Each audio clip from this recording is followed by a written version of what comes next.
Good morning. Today we are doing a reading for the card of the day. Today is Wednesday, July 24th. We are using the Animal Spirit deck, and let's see what we get. Beautiful. We have the owl and the porcupine. The owl is number 21 and the porcupine is number 12. So you got 2, 1, 1, 2. Almost mirrored reversed images. So the owl talks to us about deception. He is the silent flyer. He has the silent wings at night so the predators don't hear him coming. The owl also would sit on Athena's shoulder to light up what she didn't know. So the owl talks to us about what we don't know, what we don't see, to be open to the signs and symbols around us. And the porcupine talks to us about childlike innocence. Porcupine is very curious, just is playful, and only uses its quills when absolutely necessary. What more can we say about that? If we look at them too, ironically, they both have the same bottom part of the shield. They've got the same symbolism. So there is some compatibility there. Again, being 21, being 12. The owl knows enough not to go after the porcupine because of its quills or any of its young.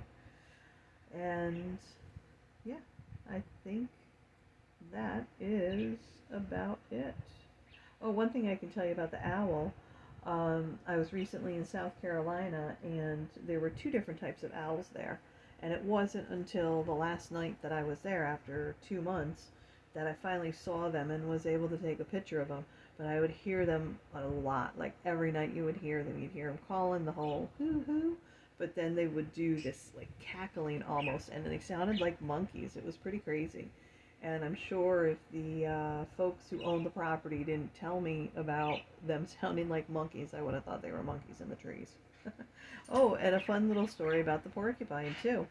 A friend of mine recently bought a house more into nature and had a young porcupine come to his home. And he befriended it. He befriended it to the point where it would just come into the house. He would feed it at the table. It got along with his pit bull. And until winter came, the porcupine, went back outside, did its thing for the winter, and I don't believe that he's seen it since. But it was definitely a good sign for him because he does have a very nice childlike spirit, and reminding him that even though he bought this home and, was growing up, to keep that childlike spirit, which I believe that he has. So yeah, so those are your cards for the day. So be on the lookout for signs and symbols and things that you might not be aware of first off. Remember to keep that childlike spirit and playfulness, to do your heart's work. Doing your heart's work, following your heart is extremely important, especially in the world that we live in today. Thank you all. Please remember to like and subscribe, and we will see you for another reading. All the information you'll need is in the description box, and have a great day.